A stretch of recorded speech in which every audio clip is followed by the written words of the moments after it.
Ikaw na nagsabi, hindi na niya napupunan ang pangangailangan mo. Kaya habang wala siya, ako muna ate. Sisiguraduhin ko sa'yo. Pasasayin kita habang nandito ako. At hinding-hindi mo yun makakalimutan. Dear Miss Love, ako po si Darren. 19 years old pa lamang. Bunso ako sa aming tatlong magkakapatid. Alam kong bagets pa ako kung titingnan. Pero alam ko sa sarili kong sigurado ako sa mga bagay-bagay. Isa na roon ang lihim kong paghanga kay Ate Rosel, ang asawa ng Kuya Dino ko. Oo, mali, alam ko. Pero simula pa lang nung una kong makita si Ate Rosel, natulala na ako. Hindi lang dahil maganda siya, kundi dahil may aura siya na hindi ko maipaliwanag. Maputi, mainhin at may dating. Doon ako nagkaroon ng pagnanasa sa kanya, na nauwi sa isang gabing pagtatalik, hanggang sa ilang beses na ulit. Opo, Miss Love. Habang wala si Kuya, ako ang nakakasalo ni ate sa kama. Ngayong bakasyon ko, dahil walang masyadong ginagawa sa probinsya, nagpunta ako sa kanila. At hindi ko sukat akalain na doon mangyayari ang matagal ko ng pantasya. Si Kuya Dino, 31 anyos, abala sa trabaho, engineer, laging nasa site, minsan umaabot pa ng buong magdamag bago umuwi. Kaya halos si Ate Rosel lang ang madalas kong kasama sa bahay. Wala pa silang anak, hindi ko lang alam kung bakit. Noong una, medyo naiilang ako. Sila lang kasing dalawa ang magkasama dati tapos bigla akong makikitira. Pero si Ate Rosel, sobrang bait niya. Inaasikaso niya ako. Darren, kumain ka na ba? Huwag kang maghihiya kung may kailangan ka ha. Simpleng mga salita lang, pero iba ang dating sa akin. Lalo na kapag sabay kaming nanonood ng TV sa sala. Habang wala pa si Kuya. May mga pagkakataong nahuhuli ko siyang tumatawa sa simpleng biro ko. At doon nagsimula, na biruin ko siya ng biruin. Habang kumakain kami isang gabi, napunta ang usapan sa edad ko. Bata ka pa talaga Darren no? Sabi ni Ate Rosel habang inaabot ang kanin. 19. Naku, marami ka pang pagdadaanan. Gumiti ako. Oo nga ate, pero hindi porket bata pa wala nang alam ah. Natawa siya. Ang yabang mo ha, kala mong tanda-tanda na kong magsalita. Ano ka ba ate? Sagot ko sabay kindat. Marunong na akong magseryoso kapag gusto ko. Natigilan siya sandali. Natawa ulit. Pero yung tawa niya may halong iling na. Ikaw talaga? Kung ano-anong sinasabi mo. Magkaiba kayo ng kuya mo. Ang kuya mo'y napakaseryoso. Sa loob-loob ko, nakakalusot na yung mga biro ko sa kanya. Pero hindi ko inakala na masasanay kami sa ganoon. Unti-unti, yung biruan ko o biruan namin, naging pilyo na. Sa mga simpleng palitan ng salita, unti-unting nagiging magaan ang loob namin sa isa't isa. Pero para sa akin, hindi lang basta magaan. May halo ng excitement. Para bang bawat biro, bawat titig, may ibig sabihin na lampas na sa pagiging bayaw ko. Isang hapon habang umuulan, wala si Kuya. Nasa site. Ako'y nasa terrace. Lumabas si Ate Rosel no na may dalang kape. Para hindi ka ginawin, biro niya, sabay abot ng tasa. Salamat ate. Mahirap talaga pag walang kayakap. Madalas ginawin, biro ko. Natawa siya. Tahimik lang kami sandali. Pinapanood ang pagbuhos ng ulan. Alam mo, bigla niyang sinabi, akala ko dati hindi ka marunong makipag-usap. Yun pala kabaligtaran. Ngumiti ako. Marami ka pang hindi alam ate sa akin. Buti lang nagbakasyon ako dito para magkakilala rin tayo ng maigi pa. Hindi siya kumibo, pero napansin kong tumingin siya sa tasa. Parang iniiwas ang mga mata niya sa akin. Bakit? Gusto mo pa ba akong makilala ng maigi? Tanong niya kalaunan. Nagkibit balikat ako. Oo naman. Tsaka gusto kitang kausap palagi. Napatingin siya. Ilang segundo ring walang nagsalita. Tapos siya na ang tumawa para basagin yung katahimikan. Loko ka talaga. Marunong ka na talaga mambola. Siya nga pala, may girlfriend ka na ba, Darren? Anya. Wala? Oo, edi ibig sabihin wala ka pang karanasan yan. Naku, bata ka pa nga. Natatawa niyang sabi.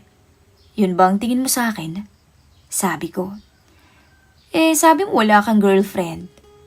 Huwag mong sabihin sa akin na marami ka nang napaiyak na babae, ha? Sa sarap ko lang ate pinaiyak. Sabi ko. Natawa siya bigla. Grabe sa yabang Darren, ha? Nagsasabi lang ako ng totoo. Ikaw ba? Gusto mo ring umiyak? Nagkatitigan kaming dalawa. Tapos sabay ding natawa. Simula noon, mas naging malapit kaming dalawa. Madalas na siyang magkwento tungkol sa buhay niya, sa trabaho niya dati, sa pangarap nila ni Kuya. Pero habang nagsasalita siya, hindi ko maiwasang isipin na sana ako na lang yun. At habang tumatagal ang pananatili ko, mas lumalakas ang loob ko. Hindi ko na nga siya tinatawag na ate minsan. Rosel na lang. Uy, wag ka namang ganyan, sabi niya. Bagay naman sa'yo na walang ate ah. Mas mukha pa nga akong mas matanda kesa sa'yo. Biro ko. Wag kang pasaway. Pag narinig ka ng kuya mo, papagalitan ka niya. Sagot niya. Pero halata sa ngiti niya na hindi naman siya galit.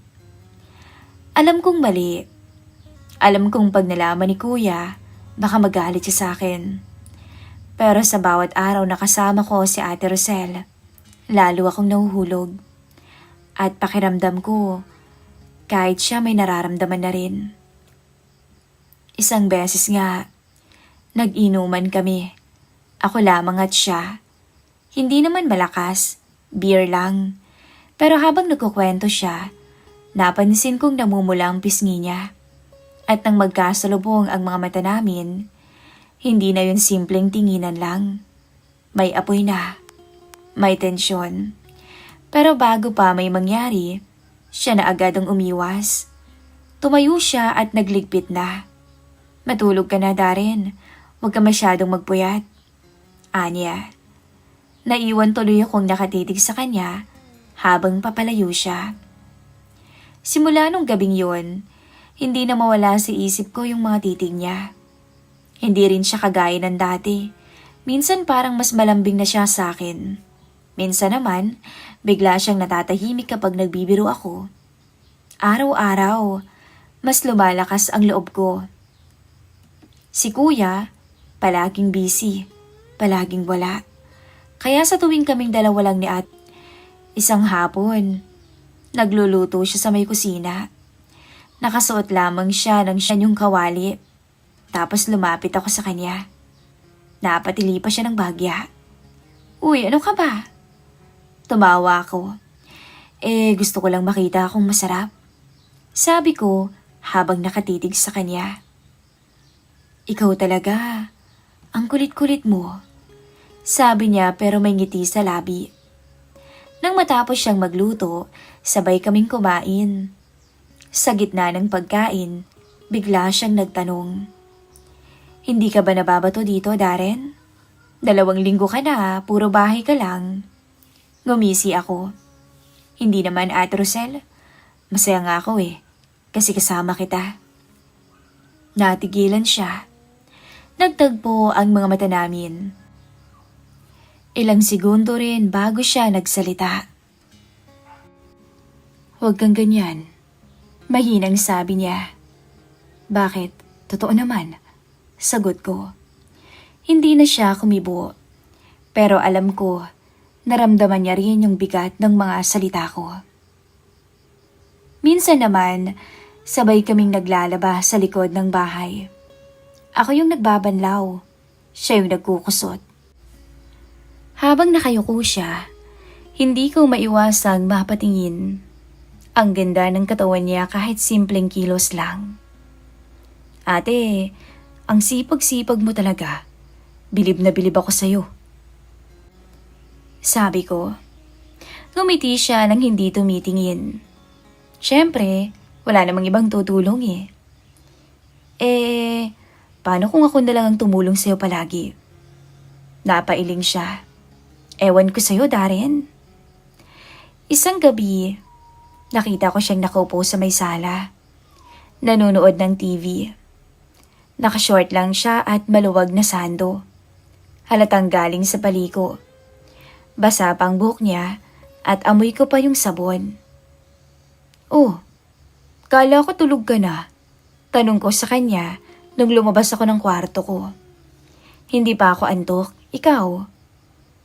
Pareho lang. Wala pa si kuya? Malilit daw Umupo ako sa tabi niya. Sa una, normal lang. Parehong nakatutok sa palabas.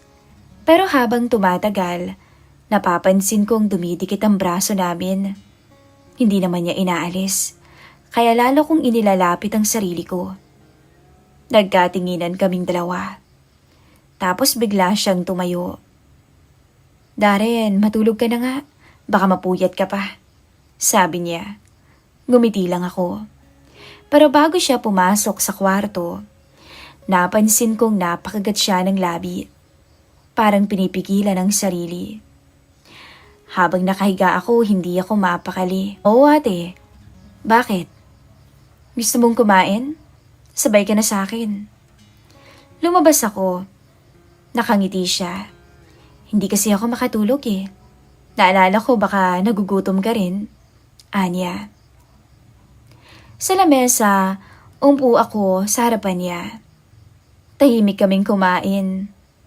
Hanggang sa bigla siyang nagtanong. Darren. Napatitig ako sa kanya.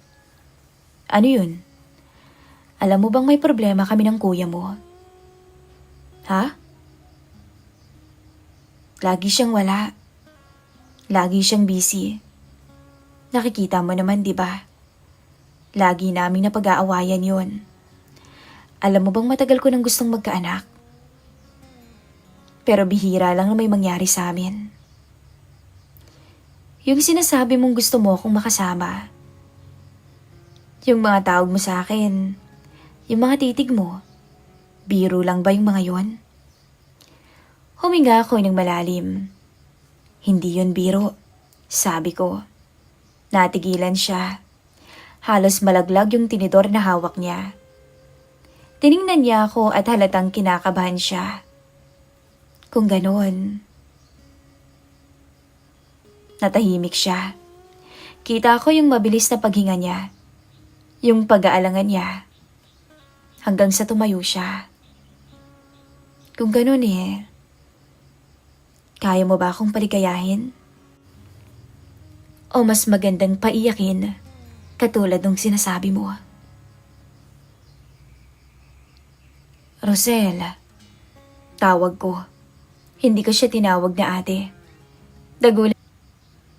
Pero bago pa tuluyang may mangyari, bigla siyang umatras.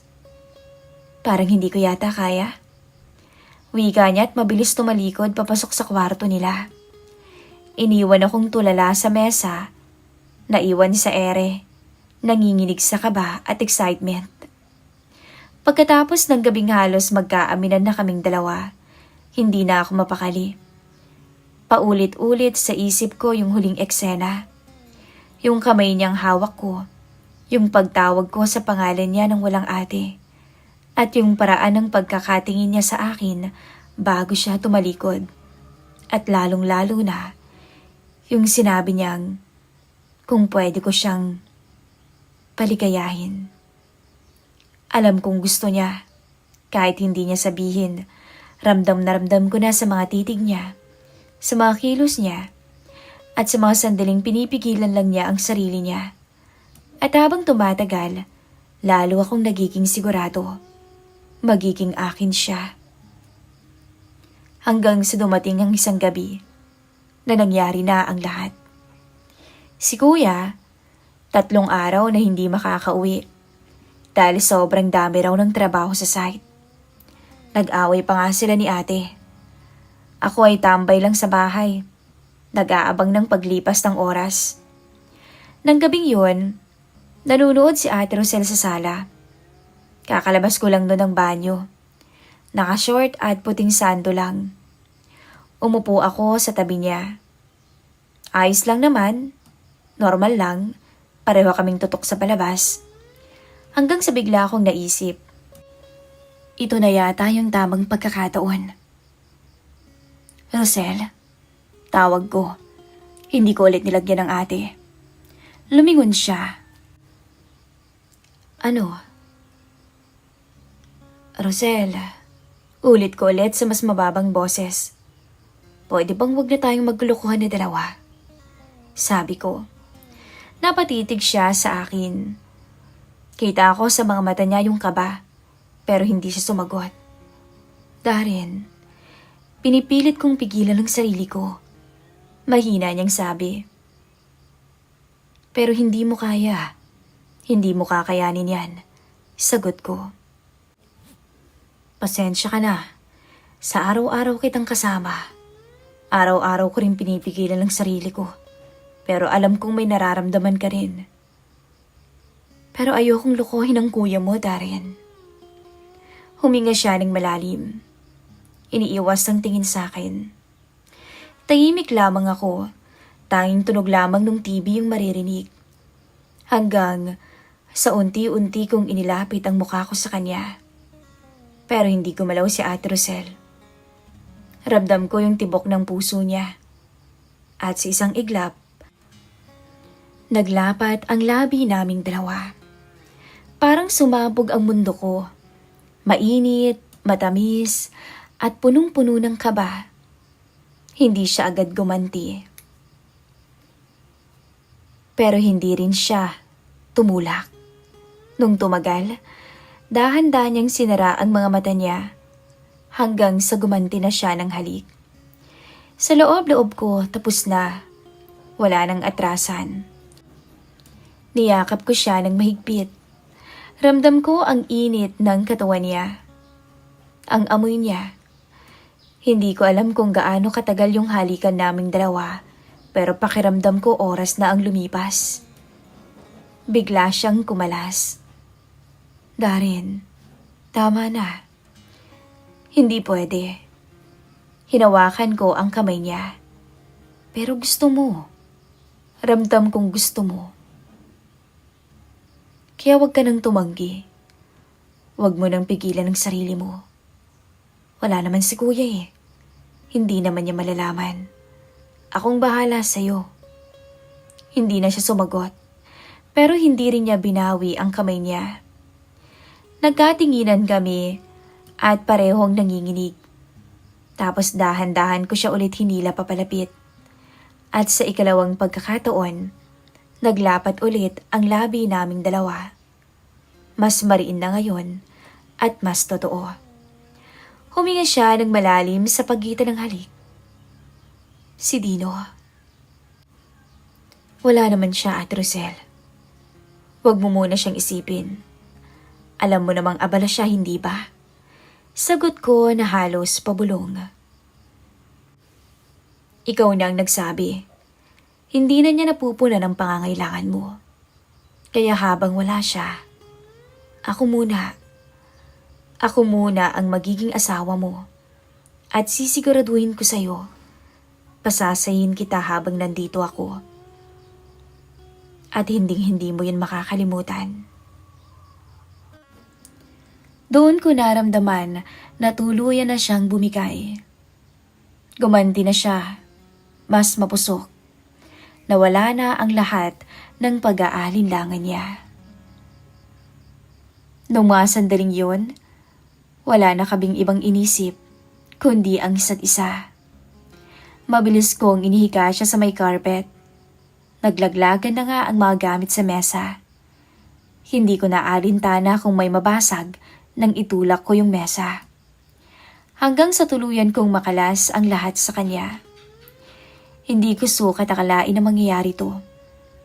Ang babaeng matagal ko nang iniisip, ngayon ay mapapasa akin na. Sinulit ko ang bawat minuto na wala si kuya. Nawala ang konsensya ko. Ang mahalaga sa akin ngayon, natikman ko ang asawa niya. Pagkatapos, pareho kaming tahimik. Nakahiga siya sa dibdib ko, hingal na hingal habang nakayakap. Walang nagsasalita at tanging paghinga lamang ang maririnig. Ako na ang bumasag ng katahimikan. Hindi ako nagsisisi, Ate Rosel. Nag-angat siya ng tingin, halatang may luha sa mga mata. Pero natatakot ako, Darren. Hinawakan ko ang pisngi niya. Huwag kang matakot. Wala namang makakaalam. Sikreto natin tong dalawa. Niyakap niya ako ng mahigpit. Para bang sa kabila ng lahat ng pagkakamali, doon siya nakahanap ng init na matagal na niyang hinahanap. Kinabukasan, parang walang nangyari. Normal lang siyang nagluto ng almusal at kumain kami. Pero tuwing magtatama ang mga mata namin, may kakaiba. Hindi na yun simpleng ate na inaasikaso ako. Siya na yung babaeng lihim kong minahal. At kagabi, minahal din ako pabalik. At sa isip ko, alam kong ito pa lang ang simula.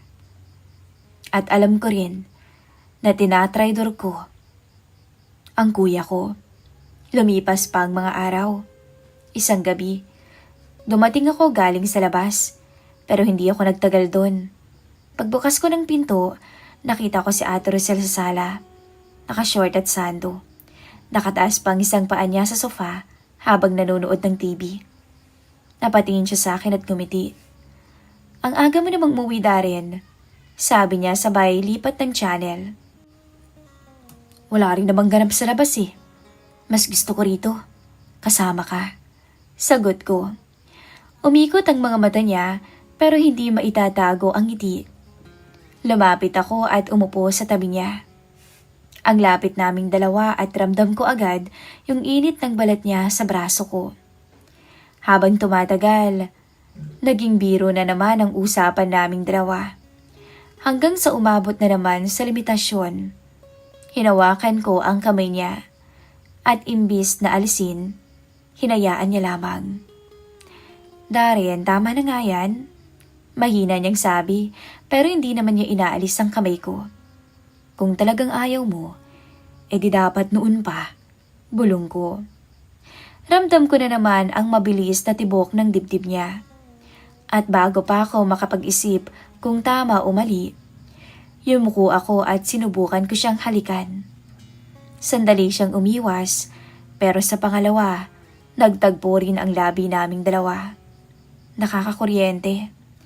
At sa pangalawang beses, tuluyan naming dilampasan ang hangganan. Darren, baka umuwi ng kuya mo, bulong niya. Hindi pa yun uuwi. Alam mo namang gabing-gabi na siya lagi, di ba? Sagot ko, sabay hawak sa bewang niya. Hinila ko siya papunta sa may CR. Habang nakasandal siya sa pinto, magkahalo ang halik at daing namin. Pero maya-maya, bigla naming narinig ang kaluskos ng susi sa may pinto ng bahay. Parang biglang nawala lahat ng dugo ko sa muka. Bigla akong nanlamig. Si Ate Rosel mabilis na kumalas. Inayos ang buhok at damit. Ako naman, halos matapilok sa pagmamadali. Pumasok ka sa loob, bilis. Magbukas ka ng shower. Pabulong niyang utos. Binuksan ko agad ang shower para marinig na para bang naliligo ako. Si Ate Rosel naman, mabilis na pumunta ng kusina. Pagkabukas ng pinto, boses ni Kuyang narinig ko. Rosel, andito na ako. Oh, Han, kumain ka na ba?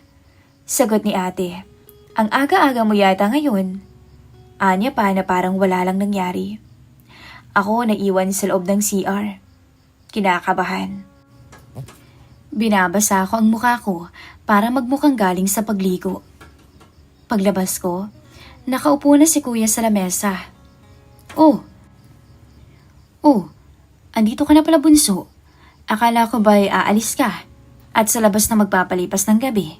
Sabi niya. Umuwi na rin ako kuya kaagad. Wala naman akong gagawin eh. Palusot ko. Tumingin ako kay Ate Rosel.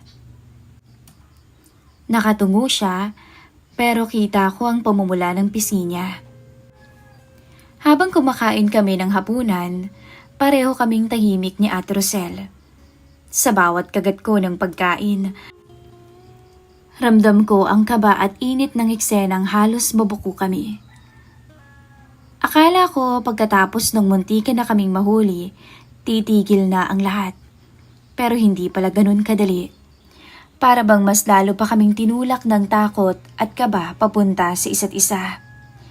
Kada makikita ko si Rosel, hindi ko na siya nakikita bilang asawa ng kuya ko.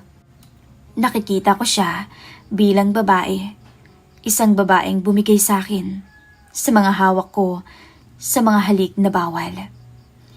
Lumipas pa ang ilang araw, si kuya gaya ng dati, late na naman kung umuwi.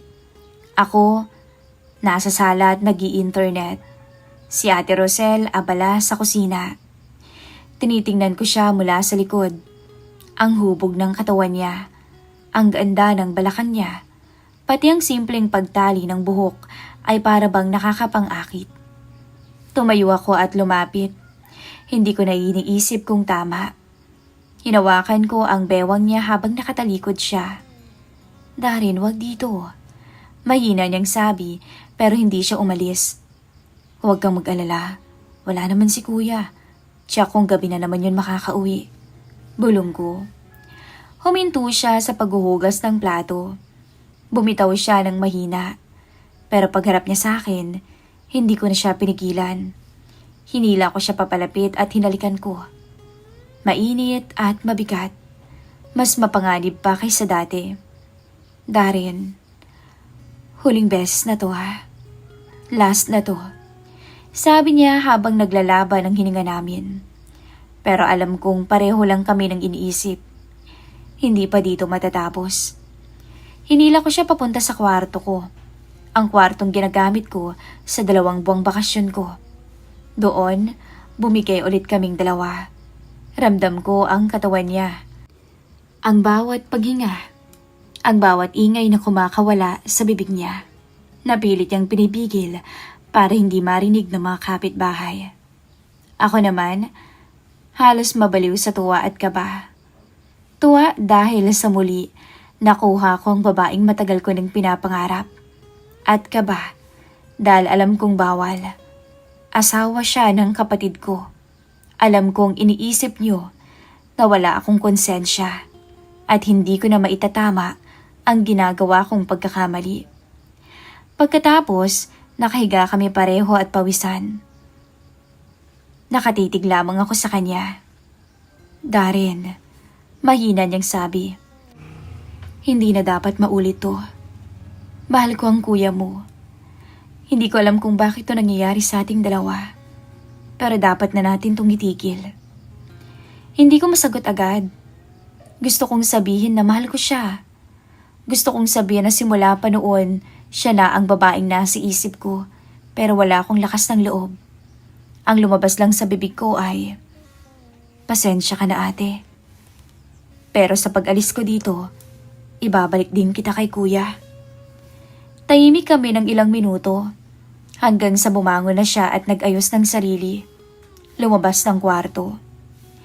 Naiwan akong mag-isa.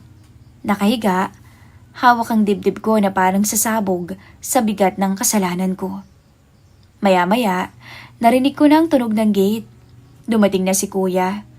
Parang biglang bumagsak ang mundo ko. Lumabas ako ng kwarto. Si Ate Rosel, nag-aasikaso na ng pagkain sa lamesa na para bang walang nangyari. "Bunso," bati ni Kuya. "Halika na't kakain na. Malapit ka nang umuwi. Salamat dahil may nakasamang Ate Rosel mo dito. Hindi siya nag-iisa kapag wala ako. At least kahit papaano'y naging kampante ako." Napatingin ako kay Ate Rosel. Nagtagpo ang mata namin dalawa. Nandoon ang takot, ang guilt, at ang sikreto na kailanman ay hindi dapat malalaman ni Kuya. Ngumiti ako kay Kuya at sinabing, "Siyempre naman Kuya, nandito ako para alagaan si ate. Akong bahala sa kanya." Pero sa loob-loob ko, alam kong hindi yun ang totoo.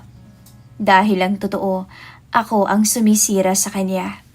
Dahil ang asawa niya, ilang beses ko nang natikman. Ako ang lumampas sa limitasyon. At kahit gaano ko pagustuhin, hindi ko naman na mababawi ang nangyari. 2 buwan. Ganun kabilis ang lumipas. Parang kahapon lang nang dumating ako sa bahay ni Kuya para magbakasyon. Pero ngayon, nag-aayos na ako ng mga gamit ko para bumalik ulit sa bahay namin. Nakaupo ako sa gilid ng kama. Tinititigan ang maliit na backpack. Ang nasa isip ko ay si Ate Rosel. Sa loob ng 2 buwang yun, hindi ko akalaing mangyayari ang mga nangyari. Simula sa mga biruan, titigan, hanggang sa mga halik na lumampas na sa limitasyon. At ang mga gabing tuluyan kaming bumigay. Yun ang alaala na kahit anong mangyari, hinding-hindi ko makakalimutan. Pero tama siya. Kailangan na naming tapusin ang lahat bago pa mahuli. Habang nakaupo ako roon, ramdam ko ang bigat ng konsensya. Alam kong mali, alam kong pinagkatiwala siya sa akin ni Kuya. Pero imbis na protektahan ang relasyon nila, ay iniputan ko sa ulo ang kapatid ko. "Darren, kumain ka muna bago ka umalis." Sigaw ni Kuya mula sa kusina. "Oo Kuya," sagot ko sabay tayo. Paglabas ko, nakita kong nakaupo si Kuya sa mesa. Nakangiti habang nagsasandok ng kanin. Nasa tabi niya si Ate Rosel, abala sa paglalagay ng ulam sa plato. Ramdam ko na ang panlalamig sa pagitan naming dalawa.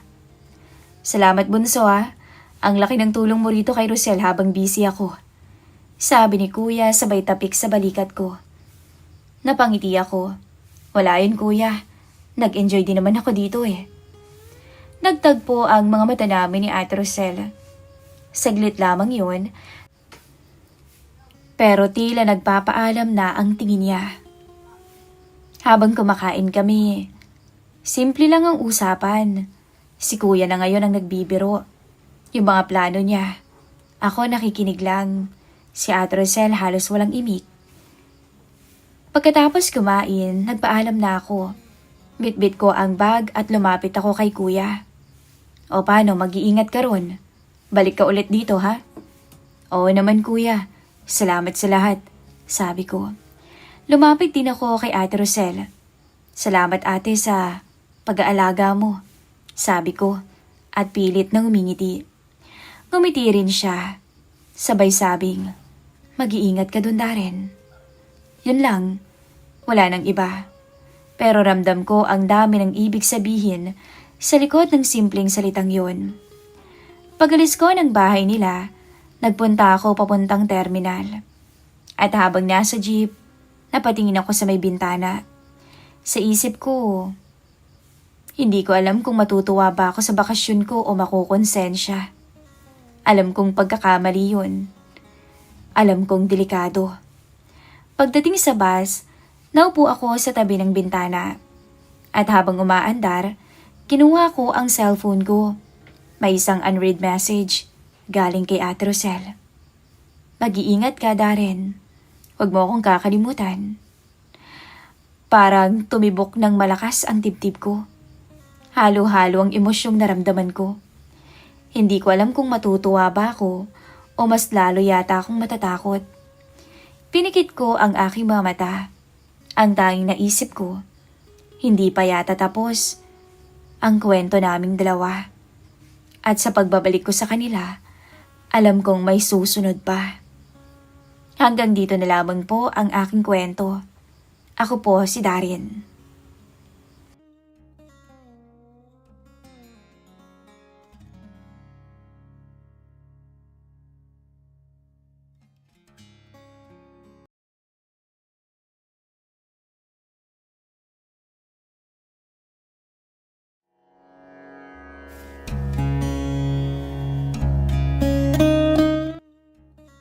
Dear Miss Love, ako po si Maya. Gusto ko lang i-share sa inyong channel Miss Love ang kwento ng aking buhay at pag-ibig para makahingi na rin po ng payo o opinyon sa inyong mga listeners. Ito po ang kwento ko kung paano kami nagkaroon ng relasyon ng ama ng aking asawa at kung paano humantong doon. Yun po ang ikukwento ko. 28 taong gulang na ako. May asawa, pero wala pang anak. Sa panlabas na tingin ay maayos ang buhay ko. Pero tulad ng maraming pamilya, may mga bagay na hindi nakikita ng ibang tao. May mga sugat na tahimik lang naming dinadala sa loob ng maraming taon. Ang biyanan kong si Vic ay 51 taong gulang. Matagal na tong nag-iisa sa buhay. Isa siyang karpintero at kung ano-ano na ring trabaho ang kanyang napasok. Kaya naman hindi na rin nakakapagtaka kung bakit matikas pa rin ang katawan nito. Batak ang pangangatawan, kaya kahit may edad na ay malakas pa rin. Kahit mahirap ang trabaho niya noon, nakilala siya bilang isang masipag at maaasahang padre di pamilya. Maraming taon siyang nagtrabaho sa iba't ibang lugar. Minsan sa Maynila, minsan sa mga malalayong probinsya. Lahat daw ng pagod niya ay para sa nag-iisa niyang anak, si Aljon, ang asawa ko. At sa kabila ng hirap ng buhay, nagawa niyang mapagtapos si Aljon ng kolehiyo, kahit mag-isa niya lang. Yun ang pinagmamalaki niya sa lahat ng nakakakilala sa kanya. Hindi bali nang ako ang mahirapan. Madalas niyang sabihin noon, basta't makatapos lang ang anak ko. Matagal nang wala sa buhay nila ang asawa niya. Bata pa raw nun si Aljo nang iwan sila nito. Sumama sa ibang lalaki at hindi na bumalik pa. Simula noon, si Vic na ang tumayong ama't ina kay Aljon. Marahil iyon din ang dahilan kung bakit naging mahigpit siya kay Aljon. Gusto niyang maging maayos ang kinabukasan ng anak niya. Pero habang lumalaki si Aljon, parang may bahagi ng pagkatao nito na hindi naiintindihan kahit ng sarili niyang ama. Nakilala ko Miss Love si Aljon 5 taon na po ang nakalipas. Sa simula ay mabait siya, masayahing lalaki, palabiro at marunong talagang makisama. Madalas pa niyang kinukwento kung gaano siya ka-proud sa ama niya. Kung hindi talaga dahil kay Papa, baka hindi ako nakapagtapos. Sinasabi niya yun sa akin. Dahil doon, mas lalo ko siyang hinangaan dahil na rin sa pagmamahal niya sa kanyang ama. Pagkaraan ng 2 taon, nag-live-in na kaming dalawa. Sa unang mga buwan ng pagsasama namin, maayos naman ang lahat. Simple lang ang buhay naming dalawa. Hindi naman kami kinakapos, sapat na para sa amin. Pero unti-unti, nagbago ang lahat, Miss Love. Hindi ko rin agad napansin kung kailan ba nagsimula. Marahil nung mas naging mabigat ang trabaho niya, o baka naman nung nagsimula na siyang sumama sa mga katrabaho niya tuwing gabi pagkatapos ng duty. Sa tuwing umuwi siyang lasing, nag-iiba ang ugali ni Aljon. Malayong malayo sa lalaking nakilala ko noon. Napakaingay niya. Mainitin ang ulo. Sa umpisa, sigawan lang talaga. Hanggang sa dumating yung araw na hindi ko inaasahan. Ang unang beses na nasaktan niya ako. Hindi ko na yun kinuwento kahit kanino. Kahit sa tatay niya, hindi ko sinabi. Mas pinili kong manahimik. Simula noon, natuto kong umiwas kapag alam kong nakainom siya. Kapag naririnig ko na ang ingay ng motor niya sa labas, nagkukunwari na akong tulog. Minsan iniisip ko kung bakit naging ganoon si Aljon. Kung bakit nagbago ang lalaking minahal ko. Siguro may mga bagay sa buhay na hindi agad nakikita sa umpisa.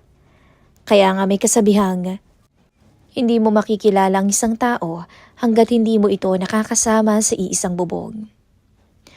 Hanggang isang araw nagkasakit ang tatay niya. Mag-isa lang kasi ito sa bahay nila sa kabilang barangay. Habang kumakain kami ni Aljon isang gabi, napag-usapan namin yun. Pwede bang ikaw muna mag-alaga kay tatay? Wika niya habang nagpapalakas siya. Hindi ko agad to sinagot. Hindi dahil ayaw ko, kundi dahil alam kong kapag pumayag ako, kailangan kong manatili sa bahay ng biyanan ko ng ilang araw o baka nga mas matagal pa. Nangungupahan lamang kasi kami ni Aljon dahil malapit ang apartment sa trabaho niya. Pero naisip ko nga ang kalagayan ng matanda.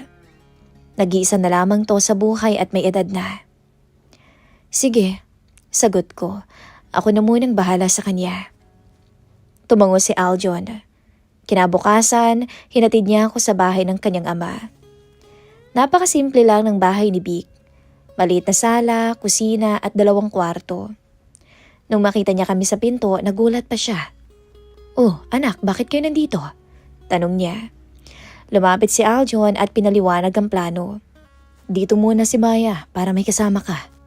Habang nagpapagaling ka. Agad namang umiling si Vic. Naku, huwag na.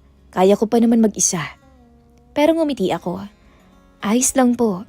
Hindi rin naman po ako busy. Wala naman akong ginagawa sa bahay. Sabi ko. Sandaling tumahimik ang matanda bago siya tumango. O siya, sige na nga. Salamat. Hindi nga nagtagal, umalis din si Aljon dahil may trabaho pa siya. Sa unang pagkakataon, naiwan akong mag-isa sa bahay kasama ang biyanan ko. Sa mga sumunod na araw, sinikap kong gawing maayos ang bahay. Nililinis ko ang bahay niya, nagluluto ng pagkain niya at sinisigurado kong iniinom niya ang gamot niya sa tamang oras. Sa una nga nahihiya pa siya sa akin dahil sa pag-aasikaso ko sa kanya. Maya, huwag mo na akong asikasuhin pa ng ganyan. Kaya ko naman. Sabi niya minsan habang naghahain ako ng tanghalian. Ngumingiti lamang ako dito. Ayos lang po. Napapailing siya habang umupo sa mesa. Habang kumakain kami, napapansin kong tahimik lang siyang nakatingin sa akin. Tila pinagmamasdan ako ng masinsinan. Matagal na po ba kayong mag-isa dito? Tanong ko. Tumango siya. Maraming taon na rin.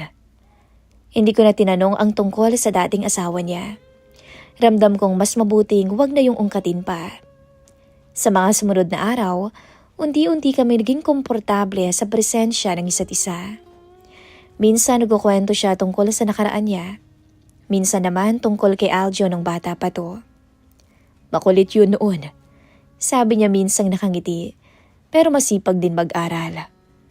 Sa loob-loob ko, mukhang may ibang side ng asawa ko ang hindi pa niya nakikita. Habang tumatagal ang pananatili ko sa bahay na iyon, doon ko napansin ang kabaitan ng biyanan ko. Hindi siya masungit. Hindi rin siya naninigaw. Umiinom naman to ng alak pero hindi siya katulad ng asawa ko. Hindi rin siya nagtatanong ng mga bagay na maaaring magbigay sa akin ng hiya. At isang hapon nga, habang naglilinis ako ng mga plato sa kusina, narinig ko siyang nagsalita. Maya? Tawag niya. Po? Salamat sa pag-aalaga sa akin. Wala po yun. Pero sa loob ko noon may kakaibang pakiramdam. Hindi ko alam kung bakit at hindi ko pa alam na ang simpleng pagsisimula na iyon ang magiging dahilan ng isang mas komplikadong kwento sa pagitan naming dalawa. Lumipas ang ilang araw na tahimik ang buhay sa bahay ni Vic. Sa totoo lang, mas naging komportable pa nga ako na kasama siya kesa kay Aljon na anak niya. Habang nagwawalis ako nun sa sala, bigla niyang sinabi, Buti na lamang at napunta ka dito, Maya. Kahit papano'y may nakasama ako. Ngumiti ako dito. Wala po yun. Ako nga rin po eh. Mabuti na lang din napunta ako dito. Nagkaroon din ako ng kausap. Ako lang kasi mag-isa palagi sa bahay. Sa totoo lang, hindi ko talaga inasahang magiging komportable ako sa kanya. Pero kahit maayos ang araw namin, may isang bagay na hindi nagbabago. Ang ugali ni Aljon. Tuwing kinsenas, pare-pareho lang ang nangyayari. Kapag sasahod siya, pagkatapos ng trabaho, dumidiretso na to sa inuman kasama ang mga katrabaho niya. Minsan nga nagbabar pa. At kapag gabi na, tsaka lang siya umuwi. Sanay na ako ron. Hindi ko na siya pinapakialaman doon dahil ayoko na ng away. Hanggang isang gabi, 10:00 na noon nang marinig ko ang ingay ng motor niya sa labas. Napabuntong hininga ko. Dumating siya. Bulong ko sa sarili ko noon. Nasa kwarto ako noon na ginagamit kong tulugan muna habang nandito ako sa bahay ng biyanan ko. Maya-maya bumukas ng pinto. Malakas. Kasunod noon ang mabibigat na hakbang ni Aljon. Kahit hindi ko pa siya nakikita, alam ko agad na lasing na naman siya. Sanay na ako sa ganung eksena. Sa isip-isip ko, nagpapasalamat talaga ako na hindi kami nagkakaanak hanggang ngayon. Dahil kung mayroon man ngayon, siguradong mahihirapan lang ang bata sa ganitong sitwasyon. Sa ugali ng kanyang ama. Sa bawat sahod ni Aljon, 2,000 lang Miss Love ang binibigay nito sa akin. Pero hindi ako nagrereklamo. Alam ko naman na hindi ganun kalakihan ang sahod niya. Pero malaking bahagi ng pera niya ay nauubos sa inuman at sa pagbabar. Habang iniisip ko yon, bigla ko nang narinig ang malakas niyang boses mula sa sala. "Maya!" Napakunot ang noo ko. Halos sumisigaw siya. Lumabas na ako ng kwarto noon dahil nahihiya ako sa mga kapitbahay.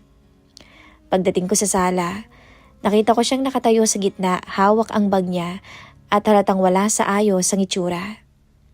"Aljon, gabi na. Ano ka ba? Huwag ka maingay." Sabi ko dito ng mahina. Akala ko doon na matatapos ang usapan, pero bigla siyang tumingin sa akin ng masama. "Ano?" Patigas siyang sabi. "Ako bang pinagsasabihan mo?" Napahinto ako. Hindi naman. Hindi ko na natapos ang sasabihin ko nang bigla siyang lumapit sa akin. "Akala mo kung sino ka?" Dagdag niya na halatang galit. Umiwas ako ng tingin dito dahil ayaw ko nang lumaki ang gulo. "Aljon, gabi na. Magpahinga ka na lang. Wala tayo sa bahay, baka nakakalimutan mo." Pero lalong uminit ang ulo niya. "Pinapalayas mo ba ako sa bahay ng sarili kong ama?" "Hindi," sagot ko agad. Pero huli na. Bigla niyang hinawakan ang braso ko ng mahigpit. "Kung ayaw mo sa akin, umalis ka." Sigaw niya.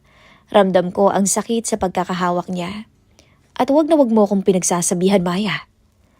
Bago pa ako makapagsalita, bigla niyang tinaas ang kamay niya. At sa isang iglap, tumama ang sampal niya sa pisngi ko. Napatigil ako. Parang tumigil ang mundo ko ng mga sandaling yun. Pero hindi pa roon natapos ang nangyari. Bigla akong narinig bumukas ang pinto ni Vic. Lumabas siya mula sa kanyang kwarto. At sa unang pagkakataon ng Miss Love, nakita niya mismo ang ginagawa ng anak niya sa akin. Nagulat siya noon. Ang laki yung mata niya. "Aljon!" Malakas niyang sigaw. Napalingon naman ang asawa ko. At nagulat pa nga ito nung makita niyang ama niya. "Anong ginagawa mo?" Galit na tanong ni Vic.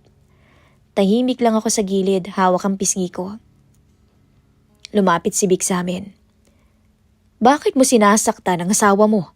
Tanong niya. Sandaling natahimik si Aljon, halatang nabigla rin siya. Pero bago siya makasagot, napansin niyang nakatayo na ako sa likod ng ama niya. Para tong napahiya. "Wala yun," sagot niya nang bigla. "Wala?" Ulit ni Vic. Tumingin to sa akin. Kitang-kita ko ang nangyari. "Anong wala?" Galit nitong sabi. "Kailan ka pa natutong manakit ng babae?" "Wala akong natatandaan na tinuro ko yan sa'yo." Saglit na nagkatinginan ang mag-ama. "Sumagot ka," dagdag ni Vic. Biglang napabuntong hininga si Aljon. "Wala kayong pakialam dito. Away namin tong dalawa," sagot niya. Biglang nagtangis ang mga bagang na matanda. May pakialam ako. Asawa mo siya, anak kita. May pakialam ako sa inyong dalawa. Hindi na sumagot si Aljon. Sa halip, kinuha niya ang bag niya sa sahig. Aalis na lang ako kung ganyan kayo pareho, sabi niya. Tiningnan niya ako ng masama bago siya naglakad papunta sa pinto. Pagbukas niya, lumabas siya ng bahay na hindi man lang lumilingon. Maya-maya, narinig ko na yung tunog ng motor niya na papalayo.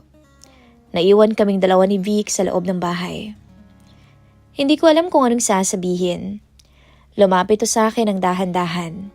Maya, mahina niyang sabi. Tumingin naman ako sa kanya. Sa unang pagkakataon nakita ko ang galit at lungkot sa mukha ng isang ama. Sinasaktan ka ba talaga niya? Tanong niya. Hindi ako agad nakasagot. Matagal na ba siyang ganyan sa'yo? Napayuko ako. Hindi ko alam kung magsasabi ba ako ng totoo o hindi. Pero alam kong nakita naman na niyang nangyari. Wala nang dahilan pa para pagtakpan ko ang asawa ko. Kaya naman dahan-dahan akong tumango. Sandaling natahimik si Vic. Napabuntong hininga to ng malalim. Bakit hindi mo sinabi sa akin? Tahimik lang akong nakatitig sa sahig. Akala ko, magbabago pa siya eh. Mahina akong sabi. Hindi na nagsalita ang matanda. Lumipas ang ilang segundo bago siya muling nagsalita. Alam mo bang hindi tama ang ginagawa niya? Tumingin to sa akin. Walang lalaking may karapatang manakit ng isang babae. Hindi ko alam kung bakit, Miss Love. Pero parang biglang bumigat ang dibdib ko nung marinig ko yun sa kanya. Siguro dahil may taong nagsabi sa akin na mali ang ginagawa ng asawa ko. At ang taong yun ay ang sarili niya pang ama. Lumipas ang mga araw, unti-unting bumuti ang kalagayan ni Vic. Masigla na rin tong kumain.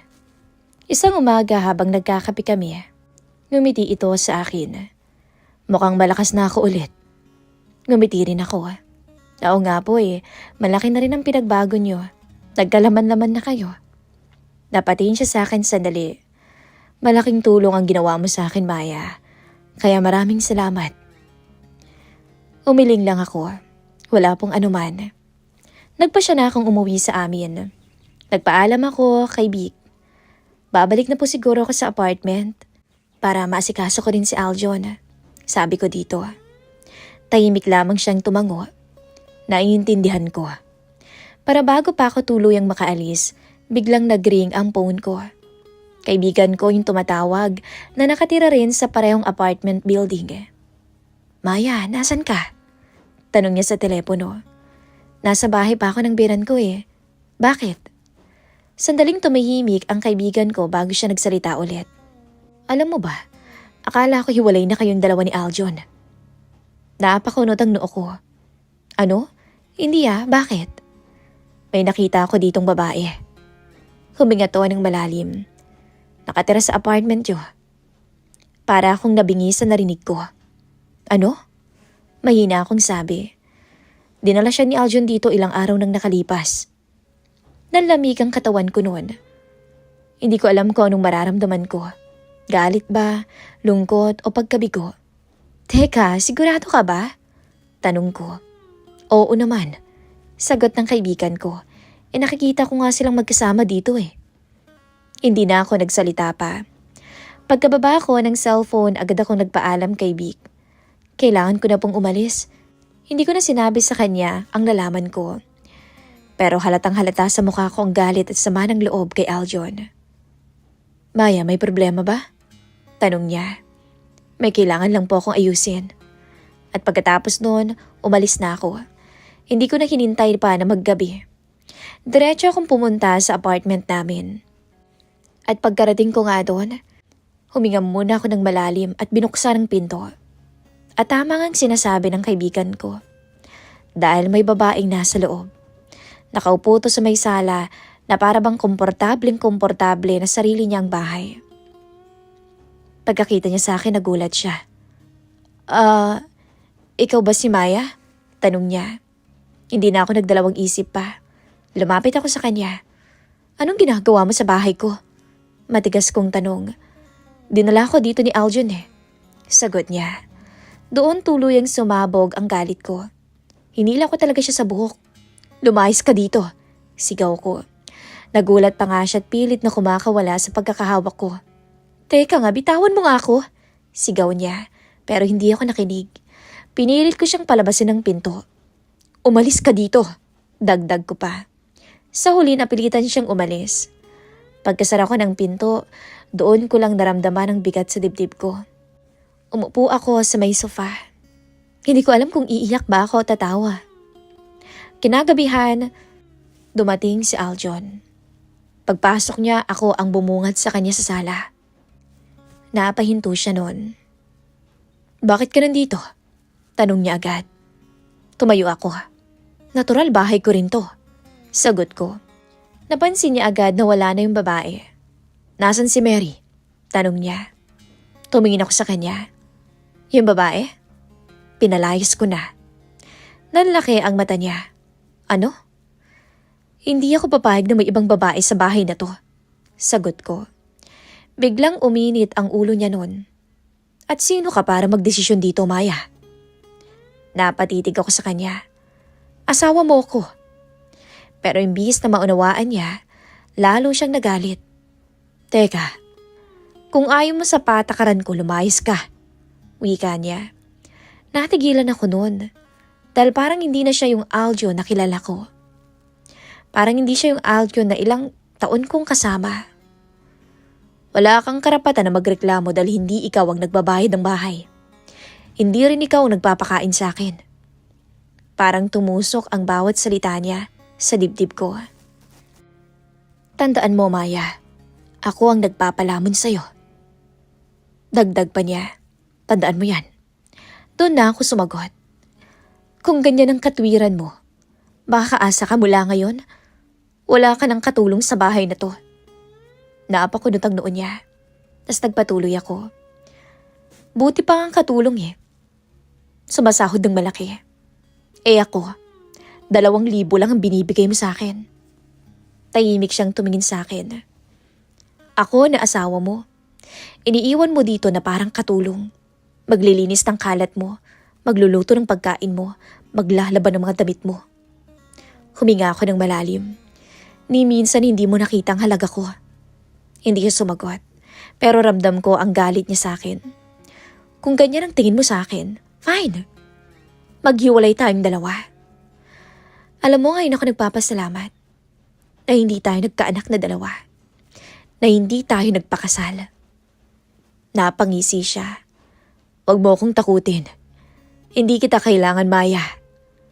Pare-pareho kayong mga babae. Lalayas kapag hindi nasunod ang gusto. Huwag mo akong itulad sa nanay mo. Nanlaki ang mata niya nang mabanggit ko ang nanay niya. Magkaiba kaming dalawa. At sa unang pagkakataon, sinabi ko sa kanya yung matagal ko ng kinikimkim. At alam ko na ngayon kung saan mo nakuha yung demonyo mong ugali. Sa nanay mo. Natahimik ang buong paligid. Dahil ang tatay mo, sa pagtira ko doon ng ilang araw, mas nakilala ko pa siya kaysa sayo. Parang naputol ang paghinga niya, pero hindi pa ako tapos noon. Kaya kung may babalik ko lang yung panahon, sabi ko dito, sana yung tatay mo na lang yung una kong nakilala. Hindi ikaw. Kinuha ko yung bag ko. Hindi ko na siya hinintay pang magsalita. Lumabas ako ng apartment. At nung gabing yun, Miss Love, tuluyan akong umalis sa buhay niya. Lumipat ako sa kabilang bayan. Nangatulong ako sa isang pamilya roon. Mababait naman ang naging amo ko. Naging tahimik ang bago kong buhay. Lumipas ang mga buwan, nabalitaan ko mula sa mga dating kapitbahay at kaibigan ko doon na muli raw binahay ni Aljon ang babaeng yun. Nagtatrabaho pala yun sa bar. Pero wala na akong pakialam. Hindi na ako nag-aksaya pa ng oras. Sa isip ko, mabuti na rin habang wala pa kaming anak. Nakilala ko yung tunay na ugali ng lalaking yun. Lumipas ang 1 taon, tahimik na nagpatuloy ang buhay ko sa kabilang bayan. Nakatira ako sa bahay ng amo ko kung saan ako nagtatrabaho bilang kasambahay. Mabait at maayos silang makitungo. Simple lang ang araw-araw ko. Tagaluto ako roon. tagalinis at kung ano-ano pa. Hindi marangya ang buhay ko pero payapa. Tila ako nabunutan ng tinik mula nang mawala sa buhay ko si Aljon. At sa loob ng isang taon na yun, tuluyan na kaming nawala ng koneksyon. Hindi ko na siya kinontak at hindi na rin siya naghanap sa akin. Balita ko sa kaibigan kong nakatira din sa apartment na yon. Hiwalay na raw ang dalawa, ilang buwan na rin ang nakakalipas. Buntis daw kasi yung babae, pero iba yung tatay. Yung naging customer daw sa bar. Natatawa na nga lang ako sa sinabi ni Aljon. Minsan, ang pinakamagandang desisyon talaga ay yung lumayo sa taong hindi marunong magpahalaga sa'yo. Hanggang isang hapon noon, may pinapagawang amo ko na kubo sa bakuran nila. Inutusan niya ako na magdala ng merienda sa mga trabahador. Pagdating ko doon, may ilang lalaking nagtatrabaho na. At habang naglalakad ako papalapit, bigla akong napatigil. Parang may pamilyar na mukha sa mga manggagawa. At hindi nga ako nagkamali. Si Vic, ang biyanan ko. Nakatayo siya sa gilid ng kubo. May hawak na martilyo habang inaayos yung poste. Medyo pumayat kumpara nung huli ko siyang makita. Pero pareho pa rin ang tindig niya. Nagulat talaga ako. Hindi ko alam kung lalapitan ko ba siya o hindi. Kumabog kasi yung dibdib ko noon. At parang nanginig ako. Pero parang naramdaman niya yung presensya ko kaya napalingon siya sa gawi ko. At nung makita niya ako, halata rin ang gulat sa mukha niya. "Maya," tawag niya. Dahan-dahan akong lumapit. "Kayo ho pala." Napakamot siya sa ulo at parang nahihiya. "Hindi ko inaasahan na magkikita tayo dito," sabi ko. "Ganon din ako." Ngumiti ito ng kaunti. Nagkaroon ng ilang segundo na katahimikan sa pagitan namin. Pagkatapos ay nagsalita siya ulit. "Kumusta ka na?" "Maayos na po," sagot ko. "Dito na po ako nagtatrabaho." Tumango-tango siya. Masaya akong marinig yun. Hindi ko maiwasang magtanong tungkol sa kanya. "Kayo po, kumusta?" Napangiti ito ng bahagya. "Ayos naman, paminsan-minsan tumatanggap pa rin ako ng mga ganitong trabaho. Kahit maliit lang na gawain." Hindi ko alam kung bakit pero nakaramdam ako ng kakaibang saya nung makita ko siyang muli. At pagkatapos ng araw na yun, madalas ko na siyang makita sa bakura ng amo ko habang ginagawa yung kubo. Minsan nagkakausap kami habang nagpapahinga siya. Simpleng kumustahan lang din. Pero habang tumatagal, nanumbalik ang pagiging komportable namin sa isa't isa. Tulad nung mga araw na inalagaan ko siya sa bahay niya. Isang hapon nga, habang nag-uusap kami, bigla niyang sinabi, "Maya, kung may oras ka, pwede kang dumalaw sa bahay ko minsan." Nagulat pa ako sa imbitasyon niya, pero tumango rin ako. Sige ho, sa day off ko. Ilang araw ang lumipas bago ako nakadalaw. Pareho pa rin ang bahay niya. Simple pero malinis at maayos. Naganda siya ng simpleng hapunan para sa aming dalawa. Habang kumakain kami, napag-usapan namin ang nangyari sa nagdaang taon. Pero hindi na namin pinag-usapan si Aljon. Parang parehong naiintindihan naming dalawa na mas mabuting huwag na siyang ungkatin pa. Pagkatapos ng hapunan, naupo kami sa sala. Tahimik ang gabi. "Maya?" mahina niyang sabi. Tumingin ako sa kanya. Seryoso ang ekspresyon sa mukha niya. "Matagal ko nang gustong sabihin to," sabi niya. "Ano ho yun?" Sandali siya nag-isip bago nagsalita. "Simula nung makasama kita dito at alagaan mo ko, nagkaroon ako ng respeto sa'yo." Hindi ako nagsalita. Hindi ka katulad ng ibang tao. Mabait ka, matatag ka, kahit marami kang pinagdaanan. Ramdam ko ang bigat ng bawat salita niya. Sa loob ko, may kakaibang damdamin na matagal ko nang pilit hindi pinapansin. Pero ng gabing yun, hindi ko na yon maitatago. Aaminin ko sa inyo, may nararamdaman po ako. Pero hindi ko alam kung ano to eh. Nagulat siya sa sinabi ko. Pero hindi siya agad nagsalita. Sa halip ay dahan-dahan niyang hinawakan ang kamay ko. Naramdaman ko yung mainit niyang palad. Hindi nagtagal, lalo kaming naging malapit sa isa't isa. Madalas akong pumunta sa bahay niya. At sa mga gabing magkasama kami, mas nakilala ko ang tunay niyang pagkatao. Isang gabi, muli akong pumunta doon. At doon may nangyari sa amin, Miss Love. Pagdating ko pa lamang doon, tila kaming sabik na sabik. Naghalikan kami. Ramdam ko yung init ng hininga niya na gumagapang sa katawan ko. Hindi ko makakalimutan yung araw na yon. Nung unang beses na may nangyari sa aming dalawa. Halos mapasigaw ako noon. Dahil na rin sa tindi ng tinatamasa ko sa kanya. Saksi ang kwarto niya, ang banyo, ang kusina. Lahat ng sulok ng bahay na yun kung paano niya ako pinasaya. Mula nun, Miss Love, naging paulit-ulit ang pagkikita namin. Hindi lihim sa amin na may espesyal lang namamagitan sa pagitan namin. At sa bawat araw na lumilipas, mas nararamdaman ko ang kaibahan niya sa anak niya. May respeto siya, may pagpapahalaga sa akin. Pero kahit ganon, kahit masaya ako, may isang tanong na patuloy na umiikot sa isip ko. Isang tanong na hindi ko maiwasang itanong sa sarili ko. Ayos lang ba na magkaroon kami ng relasyon kahit ang dating asawa ko ay sarili niyang anak? Maraming salamat po sa sasagot ng aking tanong. Muli, ako po si Maya. Maraming salamat po, Miss Love, and God bless.